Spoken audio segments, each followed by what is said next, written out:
कौमी क्रिकेटर्स सोहेब मकसूद और आमिर यामीन ने सिंध पुलिस पर रिश्वतखोरी का इल्जाम आयद कर दिया। सोशल मीडिया पैगाम में इल्जाम आयद किया कि नवाब शाह के इलाके सुकरंड में पुलिस ने उन्हें रोका और 8,000 रुपए रिश्वत ना देने पर थाने ले जाने की धमकी दी। मजीद जानते हैं डॉन न्यूज के नुमाइंदे मोहम्मद बिलाल से। बिलाल, बताइए गए वाकये की तफसीलात क्या सामने आई हैं? जी बिल्कुल, देखिए पुलिस वालों ने इंटरनेशनल क्रिकेट खेलने के बाद नुकसान देने वाले पुलिस ने खेल लिया। बिलाल, आपसे दोबारा राब्ता कायम करने की कोशिश करेंगे। अपने नाजरीन को बताएं कि कौमी क्रिकेटर्स सोहेब मकसूद और आमिर यामीन ने सिंध पुलिस पर रिश्वतखोरी का इल्जाम आयद कर दिया है। सोशल मीडिया पैगाम में इल्जाम आयद किया कि नवाब शाह के इलाके सुकरंड में पुलिस ने उन्हें रोका और 8,000 रुपए रिश्वत ना देने पर थाने ले जाने की धमकी दी है। मोहम्मद बिलाल से हमारा राब्ता बहाल हुआ है। जी बिलाल, अपडेट कीजिएगा। बिल्कुल, देखिए आमिर यामीन और सोहेब मकसूद को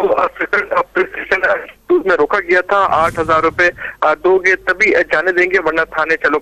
आमिर यामीन की जानिब से एक ट्वीट किया गया है जिसमें बताया गया है कि पुलिस एहलकारों ने पैसे नहीं देने पर ये कहा कि थाने दोबारा चलोगे और 8,000 रुपए वसूल करने के बाद हमें जाने दिया। सिंध पुलिस में करप्शन भरी भी है। सोहेब मकसूद की जानिब से ये ट्वीट किया गया, जबकि आईजी सिंध की जानिब से तमाम तर वाकये का नोटिस भी लिया गया और ये कहा गया है कि जो भी जिम्मेदार है उनके खिलाफ कार्रवाई की जाए। जी, बहुत शुक्रिया मोहम्मद बिलाल अपडेट करने के लिए।